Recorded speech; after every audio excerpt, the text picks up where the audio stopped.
Welcome to our channel Tally radar. నేను మీ journalist Yagnamurthy.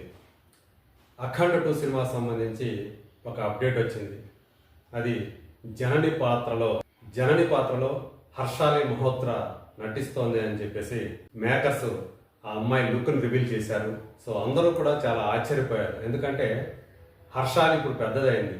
మనం చూసినటువంటి సల్మాన్ ఖాన్ సినిమా బజరంగి భాయిజాన్లో చిన్న పిల్లగా, అంటే పాకిస్తాన్కు చెందినటువంటి ఆ అమ్మాయిగా తన వాళ్ళ నుంచి తప్పిపోయి, తల్లి నుంచి తప్పిపోయి ఇండియాలోకి వస్తే ఆ బోర్డర్ దగ్గర ఆ అమ్మాయిని కాపాడి తన వాళ్ళ దగ్గరికి ఎన్నో సాహస కృత్యాలు చేసి ఎన్నో ఇబ్బందులు ఎదుర్కొని ప్రాణాలు సైతం లెక్క చేయకుండా ఆ పాపను రక్షించి వాళ్ళకి చేర్చేటువంటి క్యారెక్టర్లో సల్మాన్ ఖాన్ చేసినటువంటి ఆ సినిమా ఎంత బాగా జనాలను ఆకట్టుకుందో తెలుసు. ఆ పాప నటన ఎంత బాగా అలరించిందో మనకు తెలుసు.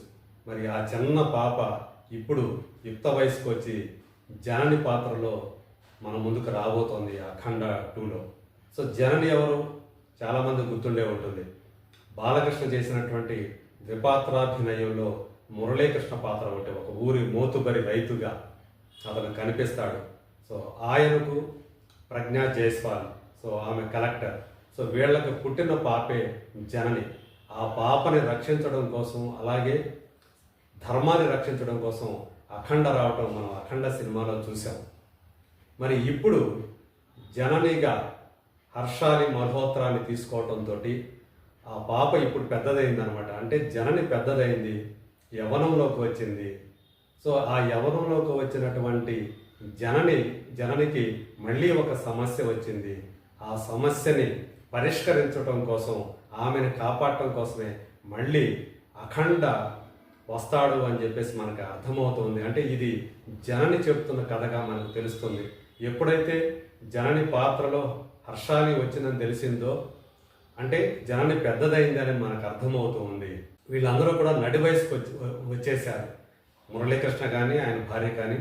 అలాగే అఖండ హిమాలయాలకు వెళ్ళిపోయాడని చెప్పేసి మనకు అర్థమవుతుంది. అక్కడి నుంచి మళ్ళీ పాప కోసం తను వచ్చాడు అని చెప్పేసి ఇప్పుడు వాళ్ళు రివీల్ చేసినటువంటి ఆ జనని క్యారెక్టర్లో హర్షాలి లుక్ను బట్టి మనకి అర్థమైపోతూ ఉంది.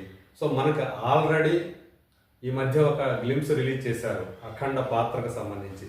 సో మొత్తం కూడా జుట్టు కానీ, అలాగే గడ్డాలు కానీ మొత్తంగా బాగా పెరిగిపోయినటువంటి రూపంలో మనకి అఖండ కనిపిస్తున్నాడు. మనం ఫస్ట్ పార్ట్లో చూసినటువంటి అఖండకి, ఇప్పుడు చూసినటువంటి అఖండకి మధ్య వయసు తేడా కూడా స్పష్టంగా కనిపిస్తుంది. మళ్ళీ ఎందుకు వచ్చాడు, ఏమిటి?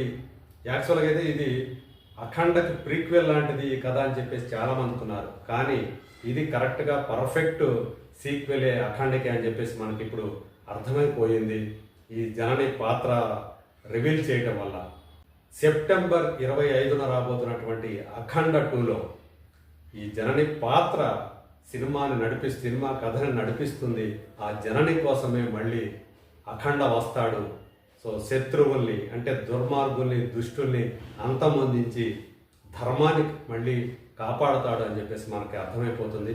మరి చూద్దాం ఈ సినిమాలో అఖండ చేసేటువంటి సాహస కృత్యాలు, ధర్మాన్ని పరిరక్షించడం కోసం ఆయన చేసేటువంటి విన్యాసాలు ఎలా ఉంటాయో let us wait and see.